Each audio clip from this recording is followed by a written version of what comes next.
down to New Orleans in January 2016. I primarily work criminal matters for the Cyber Intrusion Squad here in New Orleans. I'm also the coordinator for the Cyber Task Force. And so kind of going into this presentation, the panel took a lot of the very detailed aspects of the presentation, so I kind of get to dodge all the difficult questions on that.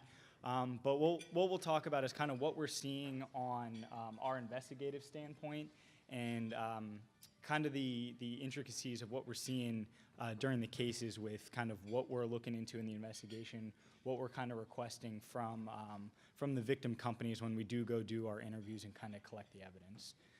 So the New Orleans Cyber Squad is composed of special agents as well as our intelligence analysts, our support staff, as well as our computer scientists and our IT specialists, as well as our forensic examiners. Now, our computer scientists and our forensic examiners, they handle a lot of the digital evidence collection as well as the malware investigation and kind of the coding behind the evidence that we're looking into. They're the ones that kind of really give us the investigative leads that us as agents need to go out to do our interviews, to go talk to the people and kind of look at the other proxy services or the cloud services that we need to go talk to take that next jump.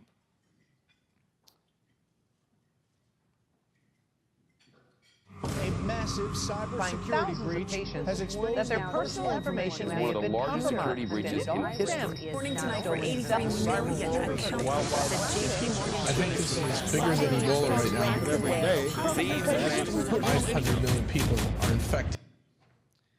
I'm sure kind of, as we're all aware, kind of every day or probably at least every day, we're just seeing something new on the news about another cyber threat or some new malware that's coming out that everyone's vulnerable to, and all the companies, Symantec, Norton, McAfee, are kind of scrambling to re-up the security and the protections to kind of better protect yourselves as companies, customers, and as well as individuals, just to keep your home information safe.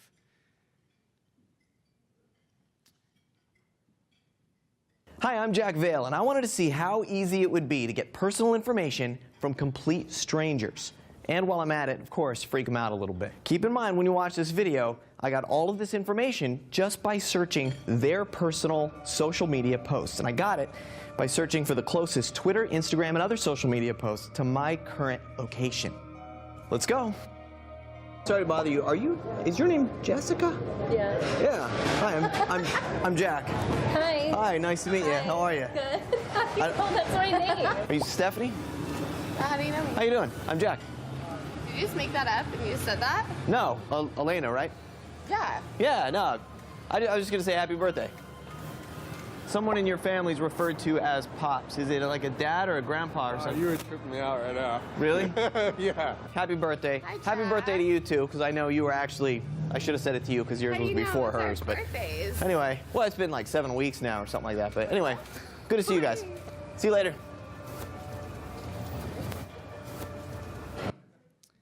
So that's kind of the first step into what we consider social engineering.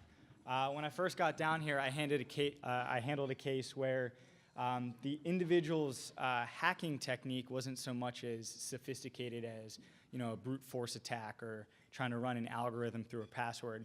What he did was, when he was able to gain access to the email account to reset that individual's password through the I forgot my password link, he went through their Facebook and their social media account to find the answers to the questions that person had posted on their security.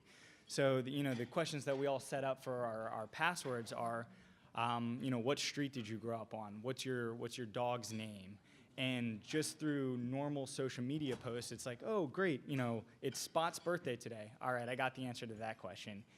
He went through and reset 51 individuals' passwords, and from gaining access to that email or that iCloud account, he was able to jump through their systems just by browsing on open social media networks. So if you take anything away from the talk today is just on that information that you think is safe because the the security on your password and your access to the account is what you think is secure, because those accounts are open socially to your friends and family and just maybe open to the public in general. Whether you know it or not, they may also be giving away kind of keys to some of the security protocols that you've set in place. And now, I'm not stepping on anyone's toes, but we do have a cloud slide up here. We do deal heavily with cloud service providers when we are handling investigations. And so, as you all know, the cloud is just kind of an off-site service that provides digital access to your data on the go. Our pros and cons list is, I know they talked about it in the panel, but with it being off-site and no physical access, especially down here in Louisiana with the weather that we have, that does keep your data secure. It also does help on a more of a personal side note that, if your home's broken into or the weather destroys your home, the fact that you have your data not only in a physical location but also a digital location kind of helps keeps your own personal information, whether it's medical records, financial records. It does keep that safe at an off-site location. So we have kind of 6 major individuals that we kind of classify our cases into. So our hacktivist uses their skills and their network to advance their political or social causes. Most people have heard of Anonymous. They kind of pick on the big social political climate and kind of use that as the means for the rationale on why they're attacking this company or why they're attacking this state, this government. Our criminals are using their means and expertise to steal personal information for financial gain. This would kind of qualify under the business email compromises or our money mule network, as well as just a normal intrusion into any corporate or medical industry just for exfiltration of information. Our insider threat is on the very simplest level is probably one of the biggest threats. It's a disgruntled current or former employee that uses their access that hasn't been canceled with the company to either take money or take information to sell it elsewhere, or just to take the network down, or just kind of screw up the day-to-day business of what that company or enterprise works for. On the espionage end, the spies use the cyber landscape to either take state secrets, government secrets, or just corporate information for use of their nation state. Terrorists use any cyber means for military, financial, and the service sectors. One of the things that we're focusing on right now, specifically here in New Orleans, is our critical infrastructure. Just making sure that our energy, power, our water grids are secured from any outside attack, and making sure that those, heaven forbid something happens, that those infrastructures are protected against any attacks that we do see. And through wired or wireless means, just through warfare and military purposes, there is a cyber landscape on the battlefields that they can use either malware or the DDoS attacks to take down military infrastructures, drones, or any frontline defense that we see overseas. So how are they getting into our any protected network? The things that we're seeing just on a case-to-case basis on the investigation side, we're seeing social engineering, phishing attacks, ransomware, man-in-the-middle attacks, any hardware vulnerabilities, or evil twins. Just on the ransomware side, if individually you or your company gets ransomware from the FBI because they found something illegal on your network, and to get your information back, you have to pay the FBI in Starbucks gift cards. It's not us. I don't like coffee that much. But please, Ransomware might be one of those things that people don't know that the Bureau investigates, but we are looking at all ransomware variants, whether it's here in New Orleans or just across the Bureau in general. There is an office that is looking into every version of just about every ransomware that we do have. So with the anatomy of a hack, a lot of times these criminals are doing recon into the system. They're scanning the ports, they're seeing what the vulnerabilities are in your firewall and on your network. And as soon as they're able to get into your network, whether that's through an email phishing attack, or maybe they're just able to exploit one of the vulnerabilities on your firewall, they establish that foothold in your network. They usually go through the lowest means of security, the easiest way in. Once they're in there, they scan your network, they try and take as many credentials as possible to jump up to a network, a server, or a computer that has more access into the data that they want or the financial records than they need. Once they escalate those privileges, they just kind of start the cycle all over again. They continue doing their recon, continue taking those credentials. They move through the system laterally, and they expand into as much as the network as they can until they find what they want. Once they take the data out that they want, even though they may be done for that instance, they can just sit on that network and kind of create that back door. So if there's a new merger or a new company acquisition, they have that back door in place just to kind of walk right back into your network and see if there's anything worth taking or if there's any new information that they might be able to exploit on the outside.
So the weakest security link is the individual user.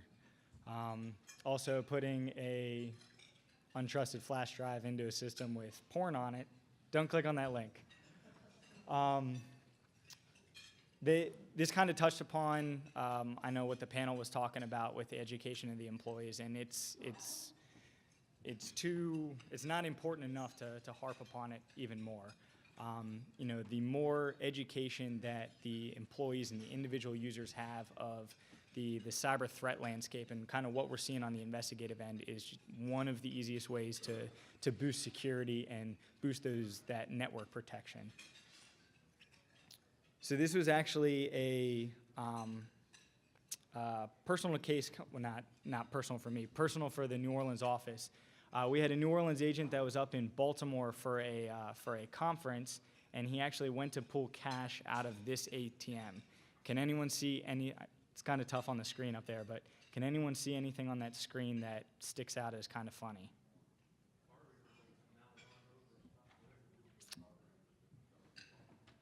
So here, everyone seems to be pointing out the card reader looks funny, as well as that plastic piece right above the screen is actually not a part of the normal ATM. So the skimming device was mounted on the card reader, and the pinhole camera was attached to a battery-powered flash drive that was recording all the PIN numbers that were going through. So that investigation led the Baltimore office to this guy's social media account, in which he posted all these pictures. So just through the course of the investigation, as the cyber threat landscape is always changing. One thing that we find today is tomorrow's always going to be different. As soon as we have something nailed down, it's going to change, and we're going to be, we're going to be behind the 8 ball the next day. And the legal system's kind of in that same situation, but in New Orleans, we have had some successful prosecutions. A former employee of Georgia Pacific had become disgruntled with his job and his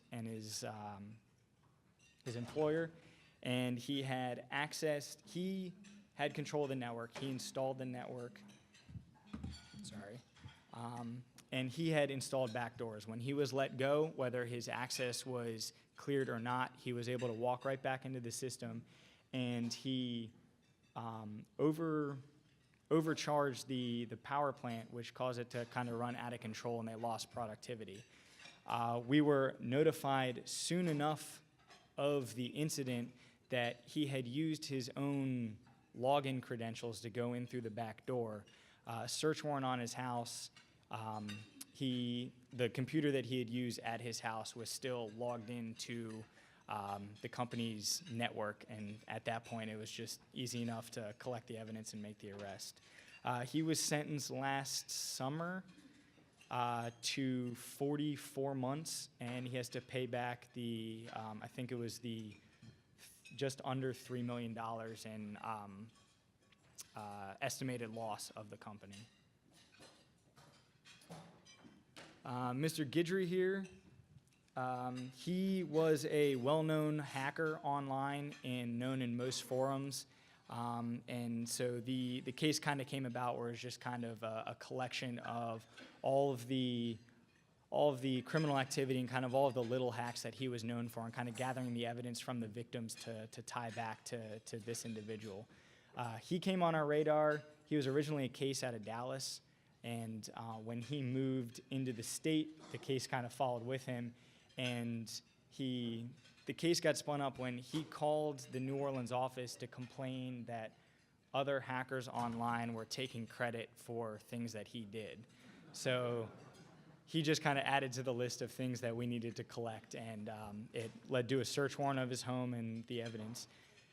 He was sentenced to 1 year and a day and 3 years probation. So with any supervision or any probation that comes with a cyber case usually tends to be, they're not allowed access to a computer, or if they are, it's on a supervision basis, and they're really not, they're obviously not supposed to be doing what they went to jail for.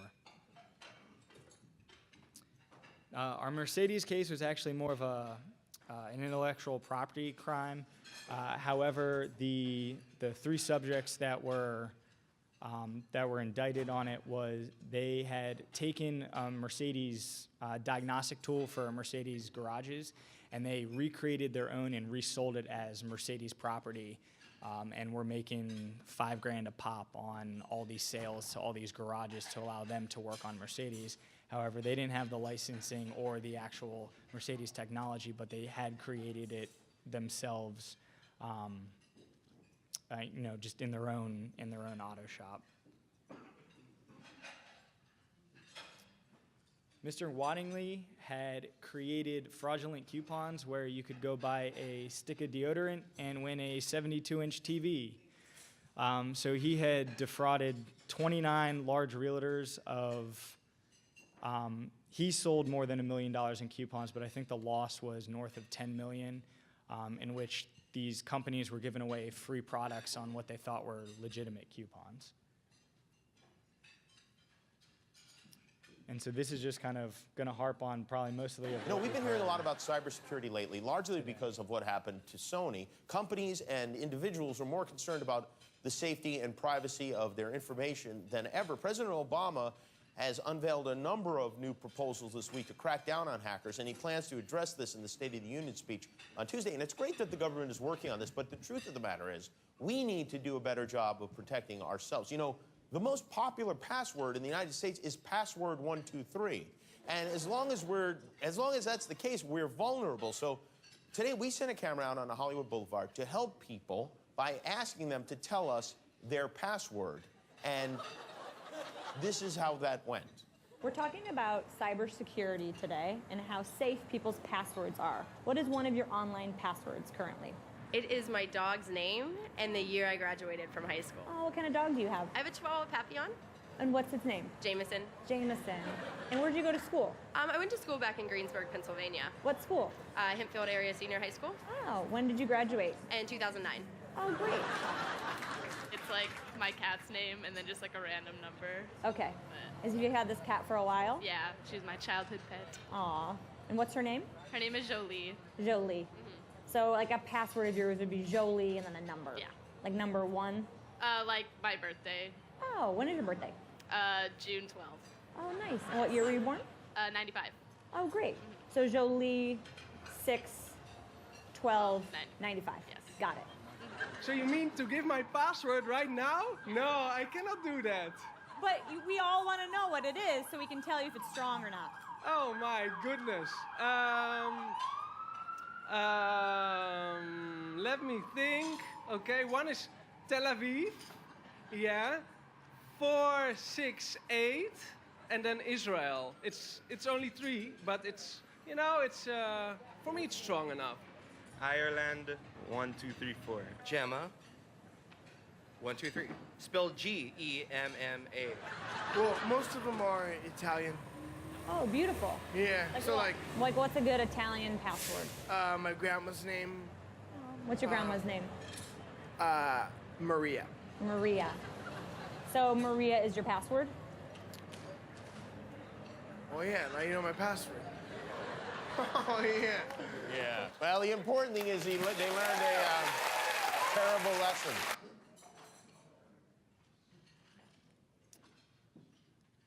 So what can we do to protect ourselves either through work or personally?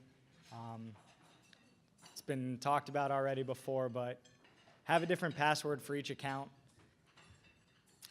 Use the privacy settings. Make sure that those privacy settings are probably a little bit stricter than you feel they would need to be.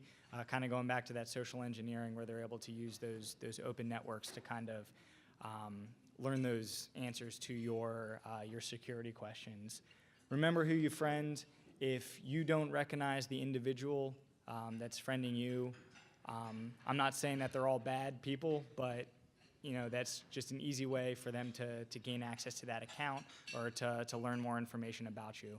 I know that one of the individuals that I work with, his grandmother was targeted when she was getting and this is kind of an off story, but his grandmother was getting targeted by friends of hers that had passed away, and so she kind of knew that when these accounts were friending his grandmother's Facebook account, that either the friend request has been pending there for a little bit, or most likely it's not a family member trying to make a connection. It's most likely an individual just trying to gain a little bit more information.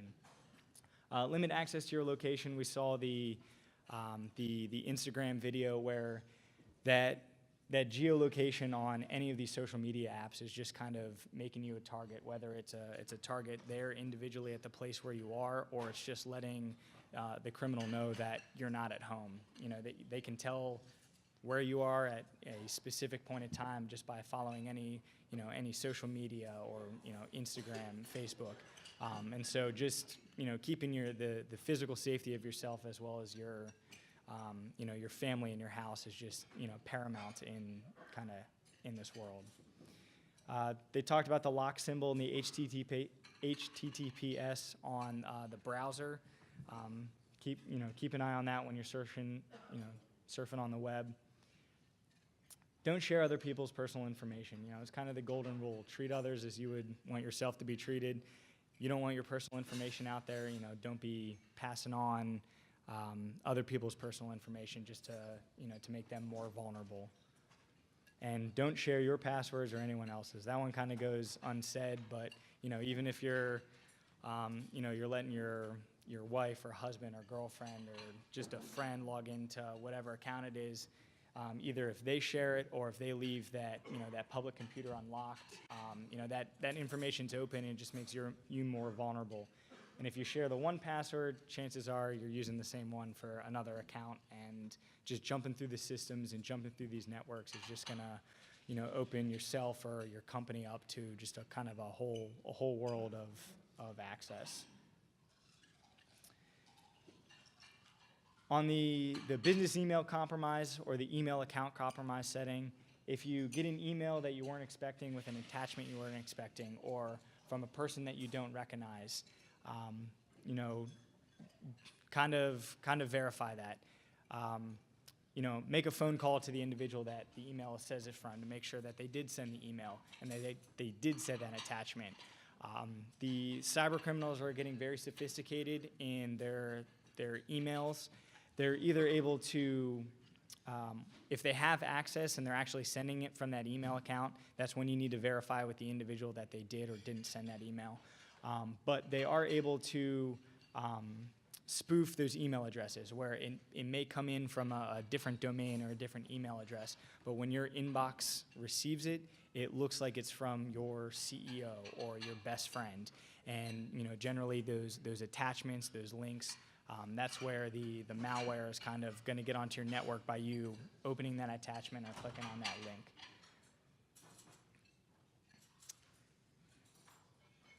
On an evidence standpoint, or getting your business back up and running, or just kind of getting your personal life back up and running, offline backups of your data is paramount. It's important. It's the easiest way to get back up and running. With some of these new some of these new ransomware variants, we're working to try and figure out whether or not the encryption's been the encryption key's been released, or if we have any access to try and get into to break that encryption and just kind of get your information back. But if you have offline backups and those offline backups weren't touched or weren't affected and they're recent, you can get your life back on track or your company back on track by using those offline backups. But it also, if they're offline, they're, for the most part, they're not vulnerable to anything that you're seeing on your network. And the sooner you can get them back online, or the more often you can get your information backed up to those offline servers, it's just more security for you in the long run. And I went through that kind of quickly, so does anyone have any questions? Unfortunately, it's not, just due to policy guidelines on disseminating the information. Mm-hmm.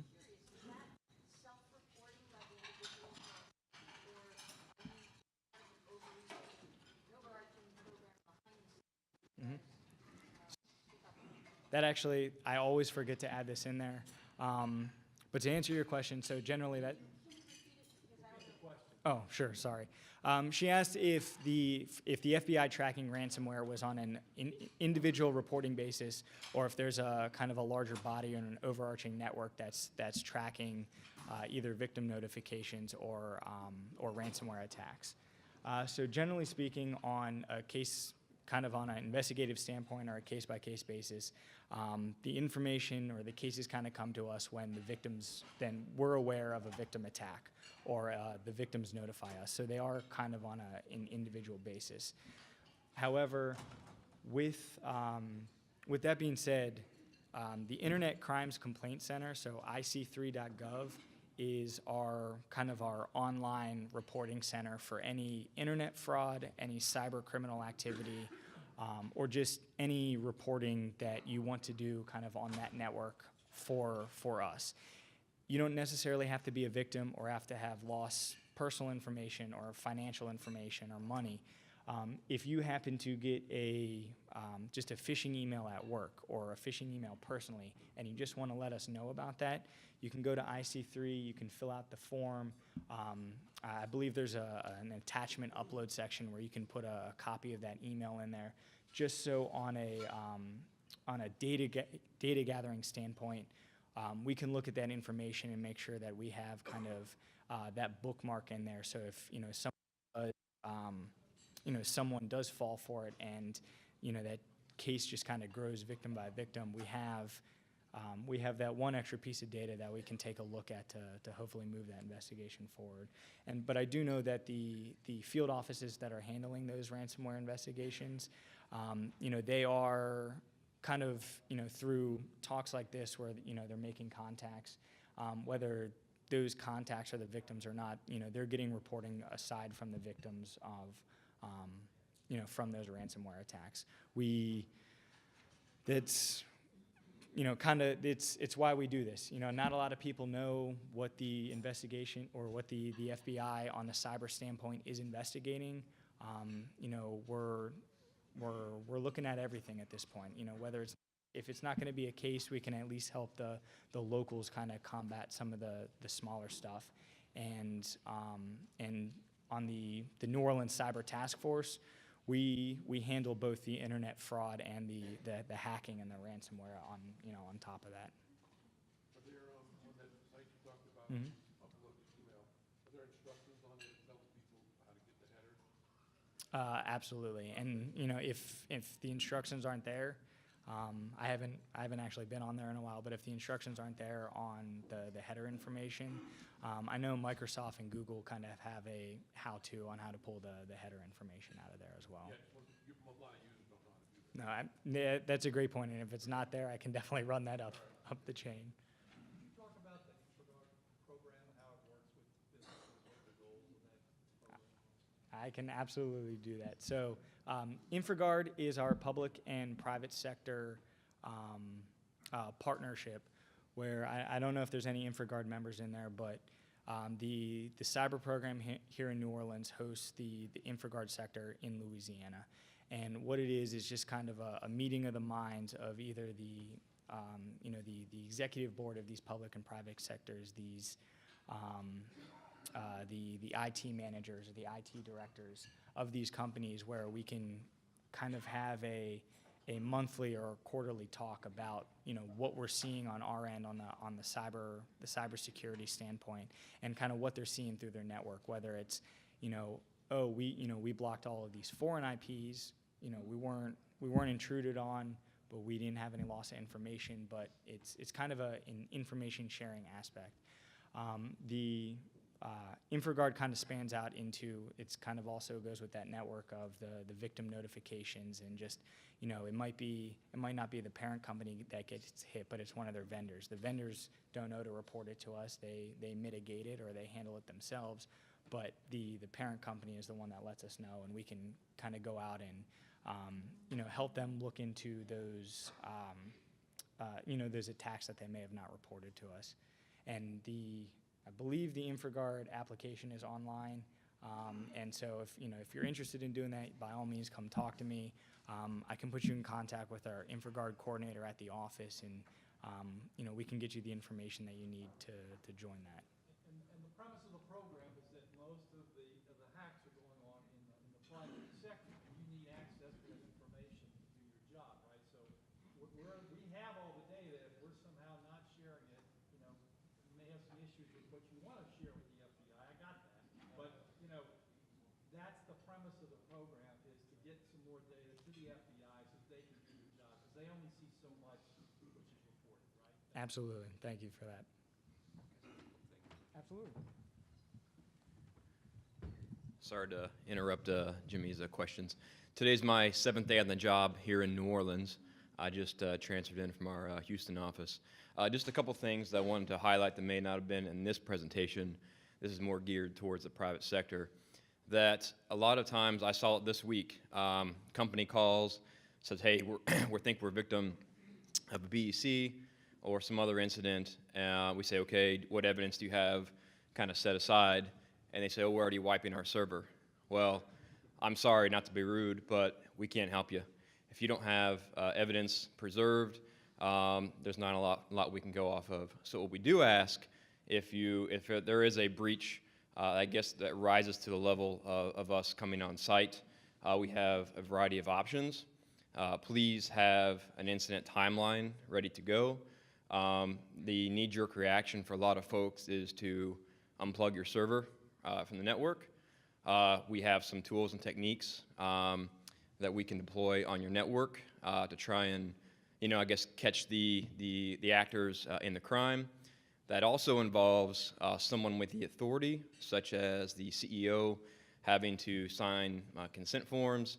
That's where legal gets involved, and which is fine, but that just kind of sometimes slows the process. So I'm not saying don't have the legal aspect worked out, but in an incident response plan, kind of know what you can and cannot do or what you're willing to do on your network. So with that said, please have logs. Please have the right folks in the room if we do show up. Here, I guess in the FBI as a whole, we have a unit at headquarters called the Cyber Action Team. My little joke, it's like the FBI SWAT team, but with faster computers and bigger hard drives. But they are a full-time folks at our headquarters who are, I would say, we are technically trained, but they are technically trained kind of off the charts. And if it's something we can't handle here locally, we can try and bring them down for a matter of days to try and triage and diagnose your network. Another key is, though, we don't do remediation. I'm never going to tell you call vendor X. Everyone kind of knows some of the big IR firms out there. We have to be very software neutral, hardware neutral, so we're not promoting any sort of company. So we're going to come in and investigate. The goal is to try and find the bad guy, whether it's a nation-state actor or a criminal actor, and where possible, try and bring prosecution against them. So I didn't want to steal Jimmy's presentation here, but I just want to make sure from the private sector, IC3 is more for your, I would say, your internet crimes. Someone lost, some money, could be a small amount, could be a large amount, but the cyber task force is really supposed to be focusing on an intrusion into a network, whether that's us coming to you saying we have indicators of compromise, which we know you've been compromised, but you may not know you've been compromised, in which case we can try and deploy some techniques, as I mentioned, to kind of monitor and watch to see if the bad guy comes back in, or we try and gather what evidence we can for a criminal prosecution down the road. So I just want to throw those few things out there. And that actually brought up a couple other points. We got another call this week from another victim company where the information was from December. So if, as soon as you guys find that, you think you're a victim of a compromise or you have indicators of it, and you think it might be something that we want to know, please let us know as soon as possible. We always joke that Friday's the busiest time on the cyber squad because, the company gets attacked on Monday and their IT department is trying to fix it, all week. And then finally they call the FBI on Friday when, they think we need to kind of step in.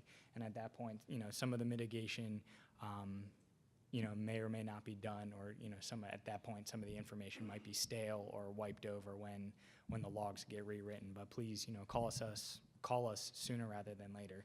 And going back to the mitigation and the remediation, one of our task force members is a part of DHS, and I know they do. You can apply for it, and they'll do free pen testing and red and black team network intrusion detection. And they will help you with that mitigation in the case of the attack, or they will help you just kind of shore up your network and let you know where your vulnerabilities are. So if you're interested in any of the information, whether if it's InfraGard or DHS or the Cyber Task Force or just the Cyber Squad in general, please, by all means reach out, call the office or just come talk to me after this. I'd be more than happy to talk to you guys about it.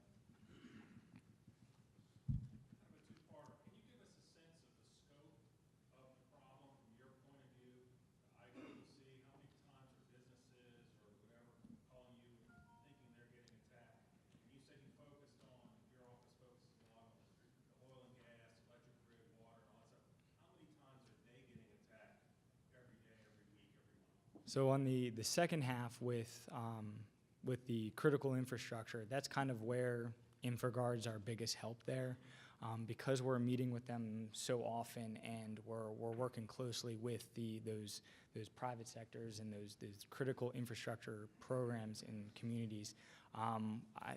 right now, I like to say we're kind of at the forefront of the defense on that, to where we, we're kind of, instead of being kind of reactive to those infrastructures getting hit, we're being a little bit more proactive on making sure those network securities are a little bit more safer, and we're not handling those calls as often as we should.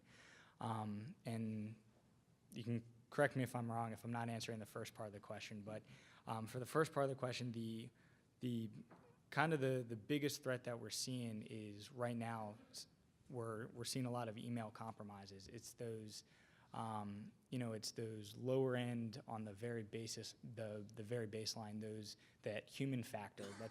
The human factor is always going to be kind of the biggest thing that we're going up against without the lack of education on the landscape, and that's the easiest way around some of the security protocols that are, the security protocols can be as high as we want them. If the employees or the individuals aren't following them, then that's kind of where, that's the biggest vulnerability that we're seeing kind of across the board on an investigative standpoint. Anyone else?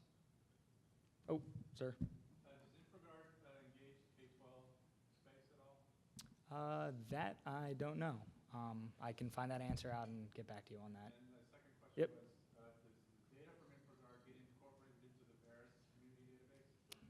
I'll have to get you that answer as well. Sorry.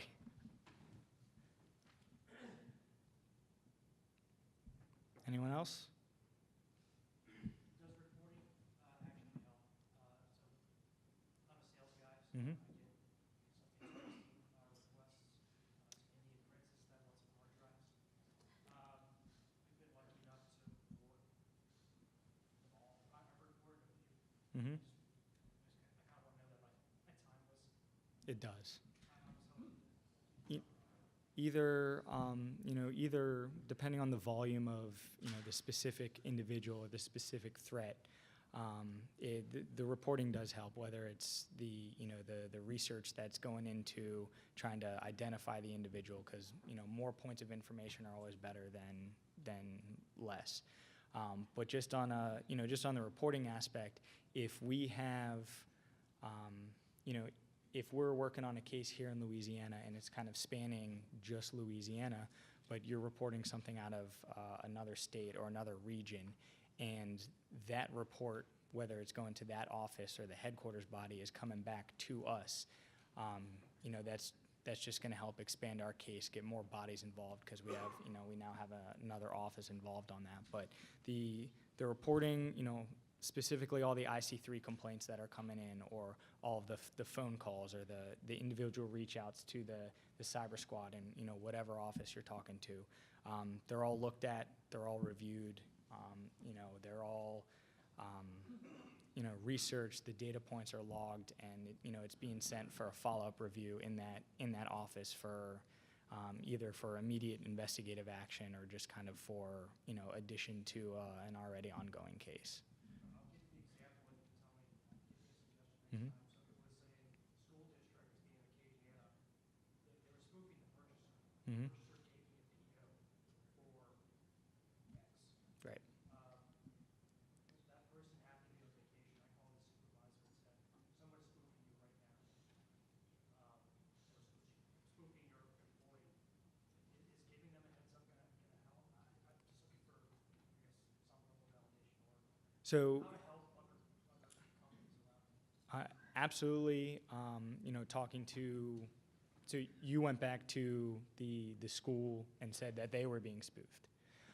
So absolutely, as soon as either that you're being spoofed or intruded on, or a victim's being,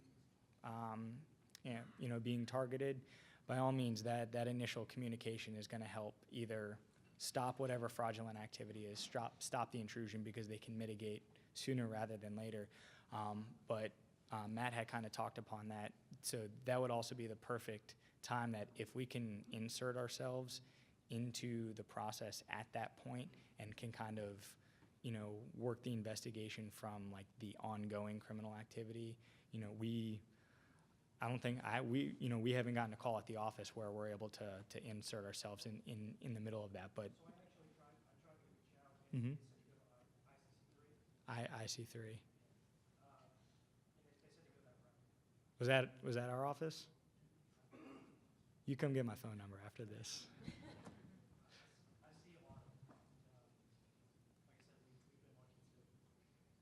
Mm-hmm. Basically, if I don't know you, if I haven't met you in person and it's $1 million